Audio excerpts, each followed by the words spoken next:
Hai Football Lovers, kembali lagi di channel Chan Jazil Sport. Pada kali ini kami akan memberikan informasi seputar dunia olahraga. Seperti apa videonya? Mari kita simak bersama.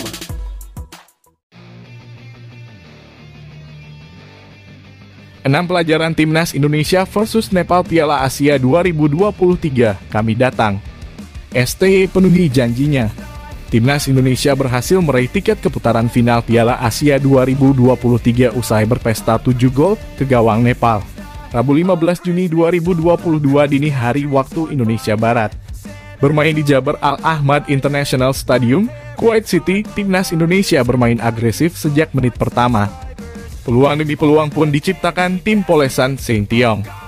Apa saja pelajaran dari laga tersebut? Simak ulasannya berikut ini. Kredit untuk Nepal. Di laga ini Nepal berstatus sebagai underdog. Status ini makin menebal karena tim tersebut diboikot banyak pemain seniornya, salah satunya Rohit Chan. Nepal sendiri dihuni banyak pemain yang belum memiliki jam terbang tinggi. Akan tetapi mereka tampil berani. Mereka berjuang dengan cukup gigih untuk merebut bola dan mengancam gawang Timnas Indonesia. Bahkan mereka tak tampil bertahan ketika sudah kebobolan. Nepal juga masih bermain terbuka ketika mereka harus bermain dengan 10 pemain saja. Mereka bahkan sempat mencoba bermain menyerang di awal babak kedua meski dengan mudah serangan-serangan mereka dipatahkan skuad Garuda. Salut! Mestinya bisa menang lebih besar.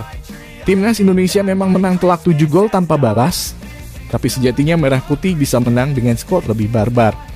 Belasan gol mestinya bisa tercipta, sebab Indonesia punya banyak sekali peluang yang tercipta. Contohnya saja di babak kedua, Muhammad Rafli terhitung punya 2 peluang emas. Lalu ada sundulan terbang Sadil Ramdhani. Kemudian ada juga tandukan jarak dekat rekan Bagot plus peluang apik Witan Sulaiman di injury time. Indonesia memang menang besar, tapi terbuangnya peluang demi peluang tak bisa dianggap sepele. Sebab di masa depan bisa saja gagalnya satu peluang membuat Merah Putih gagal mengalahkan lawan. Pujian untuk kiper Nepal.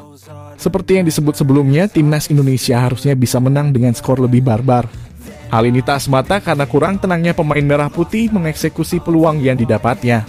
Timnas Indonesia gagal menang lebih besar sebagian juga karena aksi apik kiper Nepal, Deep Karki. Ia melakukan sejumlah penyelamatan apik.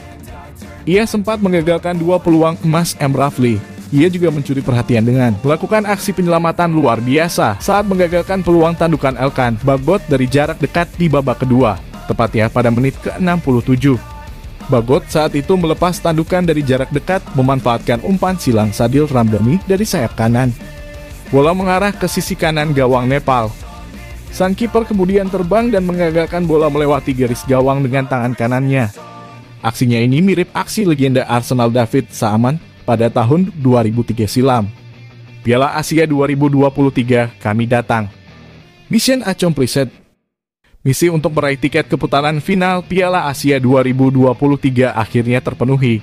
Hasil ini membuat Timnas Indonesia menempati peringkat kedua klasemen akhir grup A kualifikasi Piala Asia 2023. Merah Putih mengoleksi 6 poin dari 3 laga dengan selisih gol plus 7. Indonesia pun berhak mendapat tiket lolos ke putaran final dengan status sebagai salah satu runner-up terbaik. Peringkat Merah Putih di klasemen runner-up terbaik pun naik ke posisi kedua, tepat di bawah Kyrgyzstan. Indonesia sendiri terakhir kali bermain di putaran final Piala Asia pada tahun 2007 silam. Penantian 16 tahun itu berakhir sudah. Sinteyong penuhi janjinya. Sebelum gelaran kualifikasi Piala Asia 2023 digelar, pelatih Timnas Indonesia Sinteyong sempat melontarkan sebuah janji. Ia mengatakan akan membawa Merah Putih tampil maksimal di laga lawan Yordania, Kuwait, dan Nepal. Ia sama sekali tak bersikap pesimis atas peluang Indonesia lolos ke putaran final Piala Asia 2023. Padahal banyak pihak mengunggulkan Kuwait dan Yordania untuk lolos dari grup A. Bola itu bundar. Pastinya kami akan bekerja maksimal melawan Kuwait, Yordania, dan Nepal, ujar Cindy Sadur dari laman PSSI. Apalagi kami memang di pot 3 ada pot 1 dan pot 2 yang lebih bagus dari kami, sambungnya. Sinteyong jelas layak diapresiasi karena ia bisa memenuhi janjinya. Jadi apalagi apresiasi yang paling pas baginya jika bukan tetap mempertahankannya di tim senior Indonesia ini. Indonesia sempat terlihat grogi. Timnas Indonesia dituntut untuk menang atas Nepal. Skuad Merah Putih pun merespon dengan langsung menekan pertahanan sang lawan. Indonesia bahkan langsung mendapat peluang mencetak gol saat laga berjalan kurang dari 20 detik. Ini adalah start yang sangat bagus. Tapi kemudian timnas Indonesia terlihat grogi dan tak tenang. Permainan mereka terlihat sedikit berantakan. Alhasil Nepal sempat bisa sedikit mengembangkan permainannya. Masalah ini jelas jadi PR bagi Coach Shin Tae-yong jika ia ingin membuat kejutan di putaran final Piala Asia 2023 mendatang.